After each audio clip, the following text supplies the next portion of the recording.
শুভরাত্রি বন্ধুরা। দেখো, আমি আবারও তোমাদের সামনে চলে এসেছি। তো আমার সঙ্গে আছে লালু আর ভোলু। লালু ভোলুকে একটু দেখাই তোমাদেরকে, মানে আমার লালু ভোলু। তো ভোলু একটু মুখটা দেখাও। লালু মুখটা দেখাও। তো এই হলো আমার দুটো ছানাপোনা, লালু আর ভোলু। তো যাই হোক, যা ঠান্ডা পড়েছে, খুবই ঠান্ডা মালদাতে, মানে বাইরে বেরোনো যাচ্ছে না, বাইরে বরফ পড়ছে। তো আমরা বাইরেই থেকে বেরোচ্ছিই না, খুবই ঠান্ডা, খুবই ঠান্ডা। তো দেখো ঠান্ডায় কী করব, ঘরে বসে বসে। লালু ভোলুর মানে দাঁড়া দাঁড়া দাঁড়া লালু ভোলুর খুব ইচ্ছা যে ঠান্ডা পড়েছে মা, এত পিঠে তৈরি করো। অবশ্যই, হ্যাঁ, সবার বাড়িতে বাড়িতে পিঠা হচ্ছে, আমার বাড়িতে হবে না? এটা হয় কোনদিন?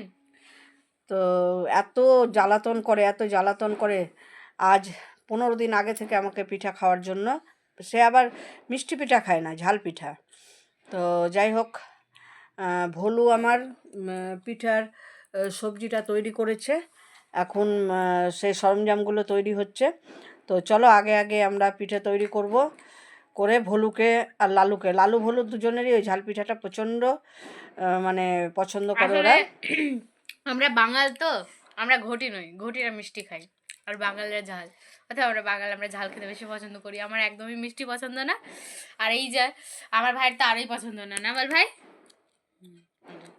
তো যাই হোক, আমরা তৈরি করি, তারপরে আবারও আসছি সেই পিঠা নিয়ে। তো দেখো বন্ধুরা, লালু ভোলু যে পিঠা খেতে চেয়েছে, তো তার সরঞ্জাম চলছে। এই যে সবজিটা করে নিয়েছি, এই যে মুগের ডাল সিদ্ধ, এই মুগের ডাল সিদ্ধ দিয়ে এই চালের গুঁড়িটাকে মাখা হচ্ছে। নরম করে চিকন করে মাখবো, মেখে এইটা পুর দিব। পুর দিয়ে তারপরে বেশ লাল লাল করে ভাজবো। তারপর ভাজার পর তোমাদের দেখাই যে ঝাল ঝাল পিঠে কেমন হয়। তো দেখো, অবশেষে ভাজা পিঠেগুলো হয়ে গেছে, খুব সুন্দর করে লাল লাল করে ভেজেছে।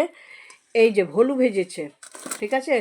ওর যেহেতু খাওয়ার খুব উৎসাহ, ওই যে খাচ্ছে একজন, দেখো লালু খাচ্ছে, মানে তর সইছে না। এই যে দেখো, তো যাই হোক, আজকের মতো ভাজা পিঠে দিয়ে শেষ করছি।